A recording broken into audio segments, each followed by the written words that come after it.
Ookeani all on tuumaallveelaevad, mida peaaegu keegi inimene ei näe.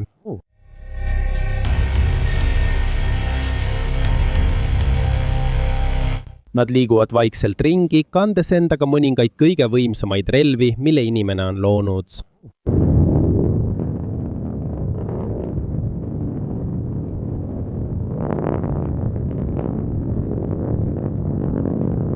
Ja veelgi üllatavam on see, et neil on võime püsida vee all mitu kuud ilma pinnale tõusmata. Kui enamik allveelaevu peab õhu või kütuse saamiseks pinnale tulema, siis tuumaallveelaevad on teistsugused. Sest see suudab vee all püsida väga kaua, kuna toodab ise oma õhku. Sellel on süsteem, mis kasutab merevett hapniku tootmiseks. Seda protsessi nimetatakse elektrolüüsiks. Lihtsalt öeldes eraldab elekter vee koostisosad, et saada hapnikku, mida meeskond hingab. Hapnikku kasutavad sees olevad inimesed hingamiseks. Samal ajal lastakse protsessis tekkiv vesinik allveelaevast välja, sest see võib kergesti süttida, kui see koguneb. Kogu seda süsteemi toidab allveelaeva tuumareaktor. Seetõttu ei ole elektripuudus probleemiks. Ja nad saavad jätkata õhu tootmist nii päeval kui öösel. Kuid allveelaevas ei ole probleemiks ainult hapnik. Kui inimene hingab, vabastame me süsihappegaasi ehk CO2. Kui seda koguneb kinnises ruumis liiga palju, võib see muutuda ohtlikuks. Seetõttu on allveelaevas spetsiaalsed filtrid ja keemilised süsteemid, mis neelavad CO2, et õhk püsiks ohutu. Ka toidu valmistamisest tekkiv suits, kemikaalide lõhn ja muud õhus olevad saasteained puhastatakse samuti filtratsioonisüsteemide abil. Lihtsalt öeldes, peaaegu kõik, mida inimene ellujäämiseks vajab, tehakse otse allveelaeva sees. Õhk siin on kunstlik. Vesi saadakse desalinatsiooniprotsessi kaudu, kus mereveest tehakse joogivesi. Ja kogu ala töötab tuumaenergia abil. Aga küsimus on, millal tohib allveelaev üldse merepinnale tõusta?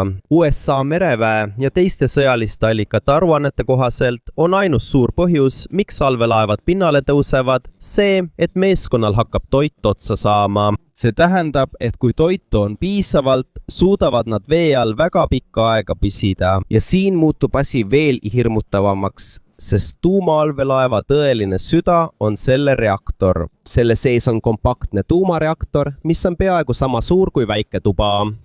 Kuid isegi nii väiksena suudab see toota tohutul hulgal energiat. Sõjaväe ja tuumainseneride aruannete kohaselt kasutavad kaasaegsed tuumaallveelaevad nagu Ameerika Virginia klass reaktorit, mis võib töötada üle 20–30 aasta ilma kütust lisamata. See tähendab, et kogu allveelaeva eluea jooksul ei pruugi olla vaja selle tuumakütust vahetada. See erineb oluliselt tavalisest laevast, mis vajab pidevalt kütust. Just see reaktor toodab soojust. Seejärel kasutatakse seda soojust auru ehk väga kuuma auru tootmiseks, mis paneb allveelaeva turbiinid tööle. Turbiinid käitavad kogu laeva ja varustavad kõiki süsteeme elektriga. Ja kuna see töötab tuumaenergiaga, ei pea see nagu diiselallveelaevad õhku pinnalt sisse tõmbama. Diiselallveelaevad peavad aeg-ajalt pinnale tõusma, et mootoreid käivitada ja akusid laadida. Ja kui nad pinnale tõusevad, on vaenlasel neid lihtsam märgata. Aga tuumaallveelaev suudab jääda vee alla peitu väga pikaks ajaks, vaikselt, raskesti leitavana ja peaaegu nähtamatuna. Ja veelgi üllatavam on tuumakütuse võimsus. Aga miks? Tuumauuringute kohaselt on väikesel hulgal rikastatud uraanil sama palju energiat kui väga suurel hulgal tavalisel kütusel, nagu kivisüsi või nafta. Seetõttu piisab isegi väikesest allveelaeva reaktorituumast, et kogu laev töötaks aastaid. Kuid kõige ohtlikum osa tuumaallveelaevade juures ei ole mitte ainult see, kui kaua nad suudavad vee all püsida, vaid ka relvad, mida nad kannavad. On olemas mõned allveelaevad, eriti ballistiliste rakettidega allveelaevad, mis kannavad tuumarakette, mis suudavad tabada sihtmärke väga kaugelt. Näiteks Ameerika Ühendriikide mereväe ja kaitsearuannete kohaselt on Ameerika Ohio klassi allveelaevadel võime kanda Tridenti rakette, millel on tuumalõhkepead. Ja iga lõhkepea on mitu korda võimsam kui Hiroshimale teise maailmasõja ajal visatud aatomipomm. Lihtsalt öeldes suudab üks allveelaev kanda piisavalt tuumarelvi, et põhjustada tohutut hävingut paljudes linnades. Ja mis on veelgi hirmutavam, samal ajal kui enamik inimesi elab oma igapäevaelu maa peal, liiguvad tuumaallveelaevad praegu vaikselt ookeani all. me ei näe neid, me ei tea, kus nad on, aga nad on seal olemas. Vaikselt valvavad nad mere all, kandes endaga ühtesid maailma kõige ohtlikumaid relvi. Aga oota, enne kui jätkame, palun pane üks like ja ära unusta ka tellida.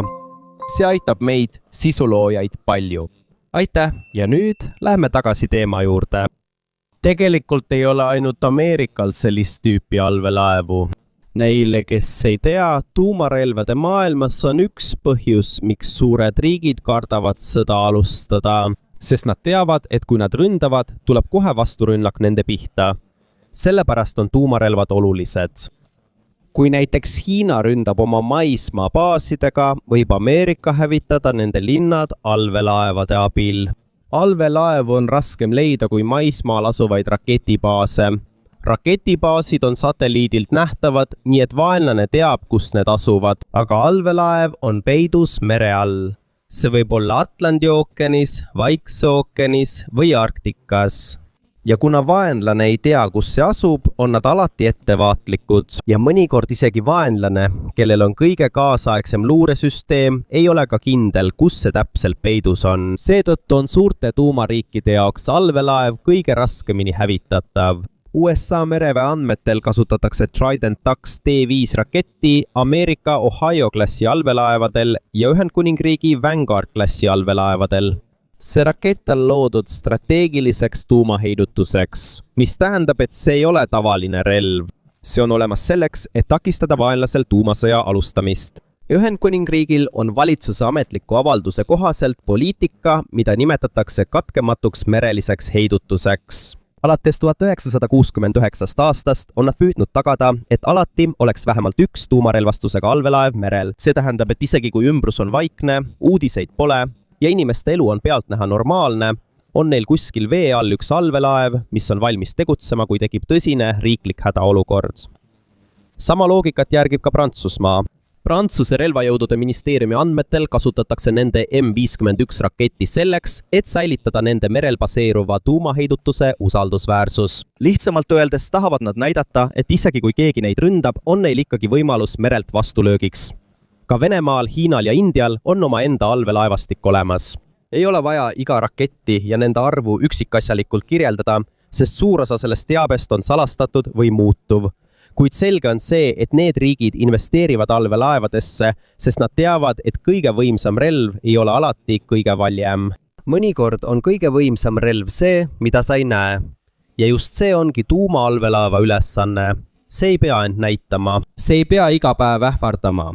Piisab sellest, et maailm teab, et see on olemas. Sest kui vaenlane teab, et on olemas allveelaev, mis suudab esimesele rünnakule vastu pidada, on neil palju raskem seda alustada. See on umbes nii, kui kaks inimest hoiavad käes väga võimast relva, mõtlevad mõlemad enne tegutsemist 2 korda järele, sest nad teavad, et kui üks alustab, ei tähenda see, et ta on turvaline. Kättemaksurünnak tuleb ikkagi. Ja tuumastrateegias ongi see põhjus, miks allveelaevad on nii üliolulised. Neid ei tehtud igapäevaseks kasutamiseks, vaid need on riigi kaitseks.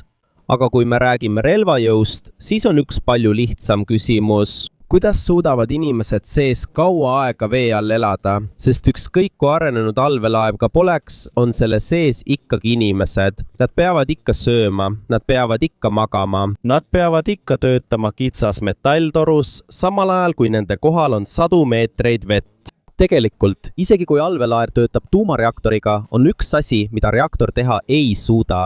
See ei suuda toitu toota. Seega päriselus ei ole allveelaeva piiranguks elekter, mitte õhk, mitte vesi, vaid toit. Enne missioonile minekut täidetakse allveelaev varudega. 1000 konservid, külmutatud toit, kuivained ja muud toiduained viiakse väikeste luukide kaudu sisse. Kuna ruumi on vähe, kasutatakse peaaegu iga vaba koht laona. Toitu hoitakse koridoride ääres, toitu on naride all, toitu on nurkades. Patrulli esimeses osas tundub mõnikord, et meeskond kõnnib justkui omaenda toiduvarude peal ja see pole väike seltskond. Ühe tuumaallveelaeva meeskonnas võib olla üle 100 inimese. Iga päev tuleb neile pakkuda hommikusööki, lõunat, õhtusööki ja mõnikord ka hilisõhtust einet neile, kes on öösel valves. Seetõttu on allveelaevas köök väga tähtis. see ei ole lihtsalt toit, vaid nende jaoks hädavajadus. ja kui oled mitu kuud ilma päikesevalguseta, värske õhuta, privaatsuseta ja näed iga päev peaaegu samu asju, siis maitsev toit aitab meeskonnal rahulikuks jääda. Seetõttu võtavad paljudes merevägedes allveelaevakoppade valimist väga tõsiselt. Nad peavad suutma hästi süüa teha isegi piiratud ruumis. Nad peavad hoolikalt toiduplaane koostama ja nad peavad tagama, et olulised varud ei saaks kiiresti otsa. Patrulli alguses süüakse kõigepealt värskeid puu- ja köögivilju, sest need lähevad kiiremini halvaks. Seejärel tulevad külmutatud toidud. Missiooni lõpuosas süüakse sagedamini konserve ja kauasäilivaid toite. Seetõttu muutub menüü missiooni edenedes lihtsamaks ja korduvamaks. Aga isegi nii on toit endiselt oluline, sest vee all ei ole korralik eine luksus. See on hoopis puhkus, see on lohutus. See on meeldetuletus, et isegi kui nad on terasest maailmas, on nad ikkagi inimesed. Aga isegi kui meeskond on kõht täis, on veel üks asi, mis on allveelaeva ellujäämiseks veelgi olulisem. Vaikus. Vee all on müra nagu valgus pimeduses. Kui sind kuuldakse, võidakse sind leida. Kui sind leitakse, võidakse sind jälitada. Ja kui sind jälitatakse, võid saada sihtmärgiks. Seepärast pole allveelaevasõjas tõeline kaitse mitte terase paksus. Tõeline kaitse on vaikus. Nagu öeldakse, on kaasaegsed tuumaallveelaevad ehitatud olema äärmiselt vaiksed. Kogu allveelaeva disain on suunatud müra vähendamisele. Propeller või pumpjet-süsteem on loodud nii, et see ei tekitaks kergesti vibratsiooni. Masinad allveelaeva sees paigaldatakse spetsiaalsetele kinnitustele, et müra ei leviks allveelaeva kerele. Isegi meeskonna liikumine on distsiplineeritud. Sa ei tohi lihtsalt karjuda. Sa ei tohi lihtsalt asju kokku põrgatada. Sa ei tohi lihtsalt müra teha, eriti kui allveelaev asub tundlikus piirkonnas, sest vee all võib isegi väike heli olla vihjeks. Ja ookean ise on juba lärmakas koht. On lained, veepinnal sajab vihma, on vaalad, on teised laevad, merepõhjas tuleb loomulikku heli. Seepärast on allveelaeva eesmärk sulanduda meremüraga nii, et seda peaaegu ei märgata. Nagu vari pimeduses. On olemas, aga sa ei näe seda. Liigub, aga sa ei kuule seda. Ja mida vaiksem on allveelaev, seda ohtlikumaks ta muutub. Sest kõige ohtlikum vaenlane ei ole see, kes end alati näitab, vaid see, kes on juba ammu lähedal olnud, aga kelle olemasolust saad teada alles hiljem. Aga varem polnud allveelaevad nii vaiksed. Külma sõja algusaastatel, eriti 1950-ndatel ja 1960-ndatel, olid enamik tuumaallveelaevu veel üsna lärmakad. Mootor tegi häält, turbiinid vibreerisid. Propelleri pöörlemisel tekkis heli ja kõik need väikesed helid levisid vees. See oli probleem, sest meri kannab heli väga kiiresti. Vee all levib heli palju kaugemale kui õhus. Seetõttu suutsid külmasõja ajal sonaroperaatorid sageli lähenevat allveelaeva kuulda väga suurelt kauguselt. Endiste sõjaväeraportite ja allveelaevade ajaloo järgi olid mõned tollased Nõukogude allveelaevad palju valjemad kui tänapäeva allveelaevad. Kogenud sonaroperaatorid suutsid mõnikord isegi ainult masina heli järgi ära tunda, mis tüüpi allveelaev läheneb. See on nagu inimese hääle äratundmine. Kuid tehnoloogia arenedes muutusid allveelaevad järjest vaiksemaks. Tänapäeval on peaaegu kõik moodsa tuumaallveelaeva osad loodud selleks, et vähendada müra. Rasked masinad sees ei ole otse ühendatud allveelaeva kerega. Neile paigaldatakse spetsiaalsed amortisaatorid ja kummist kinnitused, et vibratsioon ei leviks. Lihtsas seletuses, see on nagu masina alla pannakse padi, et seda väljaspoolt ei kuuleks. Ka reaktorisüsteemid on tehtud vaiksemaks. On olemas ka mõned moodsad allveelaevad, mis kasutavad jahutussüsteeme, mis ei vaja tavapärase töö ajal eriti võimsaid pumpi. Selle tõttu väheneb müra seespool. Ka propellerit on muudetud. Tavalise propelleri asemel kasutavad paljud uued allveelaevad nüüd pumpjet-süsteemi. See on töötamisel palju vaiksem, seda on raskem kuulda, seda on raskem leida. Ka allveelaeva välispinnal on spetsiaalne kate. Sõjalise kaitsearuannete kohaselt on mõnel allveelaeval kummilaadsed paneelid, mis aitavad kere sonarilaineid neelata. Kui tagasi peegeldub sonarsignaal on väiksem, on allveelaeva asukohta raskem kindlaks teha. Ja see ongi nende peamine eesmärk, mitte kiirusega jõud, vaid jääda märkamatuks ja kuuldamatuks. Allveelaevade sõjapidamises tähendab see, et kui vaenlane sind märkab, on see kohe suur probleem. Seetõttu kulutavad suured riigid miljardeid dollareid ainult selleks, et muuta oma allveelaevad veelgi vaiksemaks. ja isegi tänapäeva üliarenenud tehnoloogia juures on see endiselt väga raske sõjaline väljakutse. Leida allveelaev, mis tõesti ei taha, et teda leitaks. Aga samal ajal, kui allveelaeva sees on ümbrus vaikne, on seal üks asi, mis on meeskonna igapäevaelus üllatavalt tähtis ja see on toit.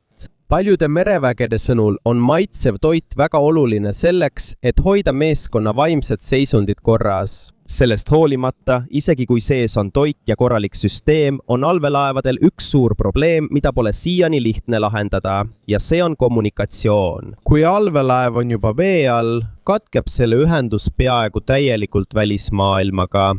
Ja põhjus on lihtne. Raadiolained ei pääse merevette kergesti sisse. Maa peal on raadioside kiire, aga vee all on see hoopis teine lugu. Signaal nõrgeneb kiiresti, kui see läbib merevett. Seetõttu on tavaline sõjaväeraadio peaaegu kasutu, kui allveelaev on sügaval vee all. Selle tõttu kasutavad mõned mereväed väga madala sagedusega ehk VLF-signaale.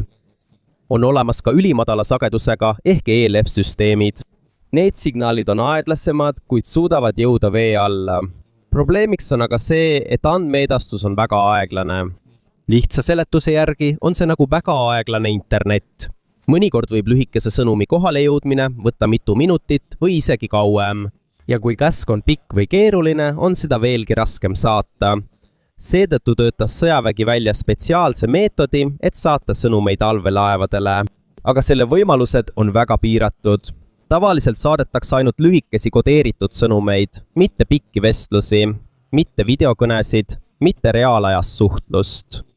Mõnikord saab allveelaev ainult mõned tähemärgid või koodisõnad ja igal koodil on vastav käsklus. Sõjaväearuannete ja kaitseanalüütikute sõnul on üks tähtsamaid sõnumitüüpe hädaolukorra käsksõnum. See on kodeeritud käskluse tüüp, mida kasutatakse kõige tõsisemates olukordades. Siia hulka kuuluvad ka võimalikud tuumaraketi käivitamise käsud. Seetõttu on kogu tuumaallveelaevade sidesüsteem loodud nii, et kriitiline sõnum jõuaks kohale isegi siis, kui nad on vee all. Kuid on üks probleem. Kui allveelaev tahab saata selgemat vastust või vastu võtta rohkem infot, peab ta tõusma veepinnale lähemale. Täiesti pinnale ta siiski ei tõuse, aga piisavalt, et antenn veepinnale tõsta. Siis saavad nad vastu võtta satelliitsignaale ja saata vastuseid. Pärast seda sukelduvad nad kiiresti uuesti. Mida kauem nad on veepinna lähedal, seda suurem on võimalus, et vaenlane neid märkab. Radar võib neid avastada. Seirelennukid võivad neid märgata. Signaali võib jälgida. Seetõttu on iga kord, kui nad pinna lähedale tõusevad, väga ettevaatlikud. Kiirelt, vaikselt ja väga täpselt planeeritult. Sest isegi vaid mõne minuti pikkune nähtaval olemine on allveelaeva jaoks suur risk. Aga raskusi ei valmista mitte ainult suhtlus vee all, vaid ka navigeerimine. Tavalise inimese jaoks on GPS-i kasutamine lihtne. Lihtsalt ava oma mobiiltelefon ja näed kohe, kus sa oled. Aga allveelaevas pole see nii lihtne. GPS ei tööta sügavas vees, sest satelliidisignaalid ei pääse merevette korralikult sisse. Seega, kui allveelaev on mere all, ei tea see oma täpset asukohta satelliidi abil. Ja mõtle, kui raske see võib olla. Ümberringi on pime, pole tänavasilte, pole tulesid, pole mägesid ega hooneid, mida kasutada orientiirina. Kõikjal on ainult vesi. Kuidas nad siis teavad, kus nad asuvad? See on tänu matemaatikale ja väga-väga tundlikele instrumentidele. Allveelaevad kasutavad peamiselt inertsiaalnavigatsioonisüsteeme. Lihtsas seletuses mõõdab see süsteem iga allveelaeva liikumist, iga pööret, iga kiirendust, iga laskumist või tõusu. Ja sealt arvutab süsteem välja, kus allveelaev asub, lähtudes tema viimasest teadaolevast asukohast. See on umbes nii. Kui sa tead, kust sa alustasid ja tead ka, kui kaugele ja kui kiiresti sa liigud, siis saad sa aimata, kus sa praegu oled. Aga mida aeg edasi, seda aja jooksul tekib süsteemis väike viga ja mida kauem missioon kestab, seda suuremaks see viga muutub. Seepärast tuleb aeg-ajalt allveelaeva asukohta uuendada. Mõnikord tõuseb see pinnale lähemale, et saada GPS-signaali. Teistel juhtudel kasutavad nad sonarit, et võrrelda merepõhja kaarte tegeliku merepõhjaga. See on nagu päris maa sobitamine kaardiga. Kõik see on oluline, sest allveelaev ei tohi suunda kaotada, ei tohi merepõhjale otsa sõita, ei tohi asukohaga eksida. Eriti kui tegemist on strateegilise raketi allveelaevaga. selleks, et raketi sihtmärk oleks õige, peab allveelaev enne väljalaskmist täpselt teadma oma asukohta. ja kui me alles mõtleme selle peale, on mere all veel üks palju hirmutavam vaenlane. Rõhk. mida sügavamale allveelaev läheb, seda tugevamaks muutub veesurve selle ümber. merepinnal on rõhk normaalne. aga mida sügavamale sa lähed, seda rohkem suureneb jõud, mis surub allveelaeva igast suunast. ja see ei ole väike jõud, see on tohutu. see on nagu väga raske ese, suruks iga laeva osa peale. sellepärast on allveelaeva kere valmistatud väga tugevast metallist. kaitseinseneride aruannete kohaselt kasutatakse survekestas spetsiaalset kõrgtugevat terast. see on laeva kõige olulisem osa. see on see, mis sõna otseses mõttes takistab ookeani tohutut survet. iga keevitus, iga terasetükk, iga uks, iga torude ja kaablite läbiviiguava, kõik need peavad olema ülimalt vastupidavad. sest kui mõni väike osa ebaõnnestub allveelaeva sügaval olles, võivad tagajärjed olla katastroofilised. kui kerele tekib suur rebend, kui allveelaev on suurel sügavusel, tungib vesi sisse tohutu jõuga ja inseneeriekspertide sõnul võib sellise surve juures vesi sisse tungida väga kiiresti ja väga suure jõuga. seetõttu on allveelaevade inseneritöös kontrollid väga ranged. Korduvalt kontrollitakse terast, uuritakse keevitusi, testitakse kere, enne kui seda üldse kasutada lubatakse. Sest vee all võib väike defekt muutuda suureks tragöödiaks. Lennukis on mõnikord veel võimalus hädamaandumiseks, kui tekib probleem.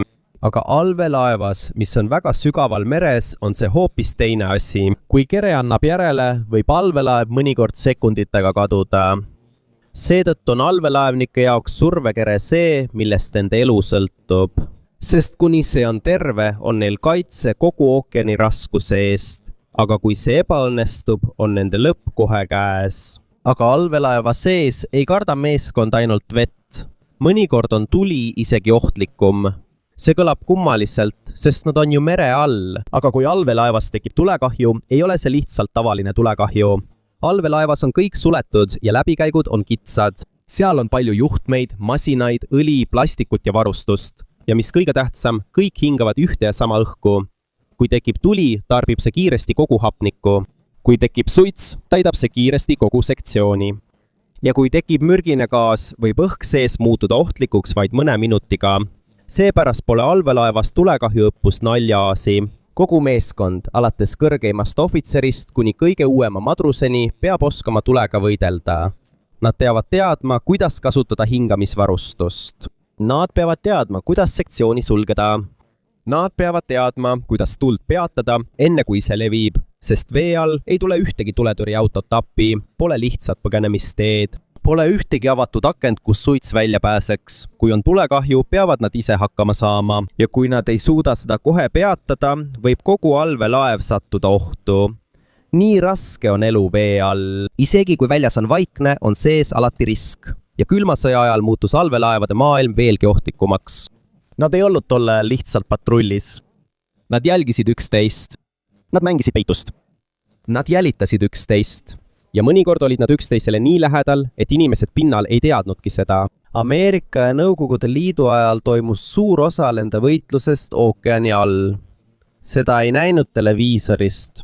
Seda ei kuulnud uudistes, aga Atlandi, Vaikse ja Arktika ookeani all otsisid allveelaevad vaikselt vaenlast.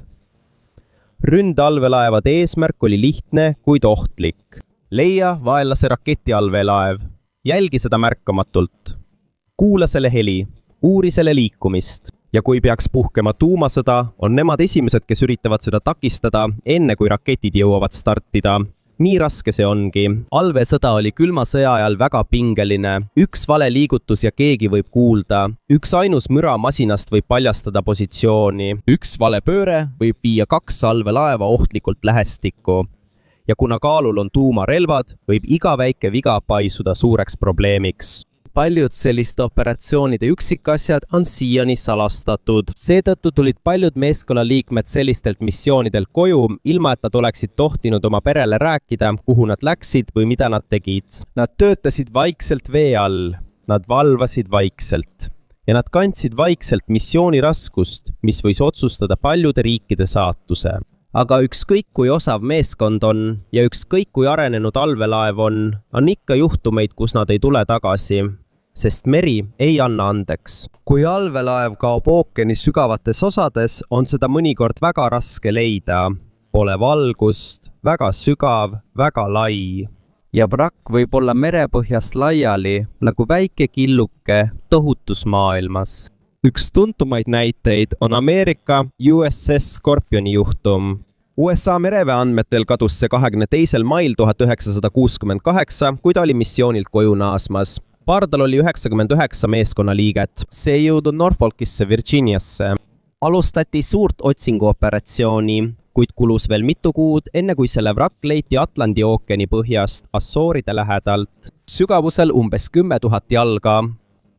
Kuni tänaseni arutletakse endiselt selle kadumise tõelise põhjuse üle. On olemas ametlik seletus, mis on seotud torpeedoriketega. Aga on ka teisi teooriaid, mida pole suudetud tõestada.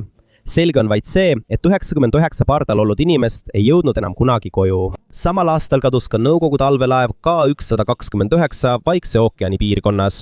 Deklassifitseeritud raportite kohaselt viis see ühe kõige salajasema ja ambitsioonikama CIA operatsioonini külma sõja ajal. Seda nimetati Project Azorianiks. CIA ehitas suure päästelaeva, mis nägi välja nagu süvamere kaevanduslaev, aga selle tegelik missioon oli proovida tõsta Vaikse ookeani sügavusest pinnale osa uppunud Nõukogude allveelaevast.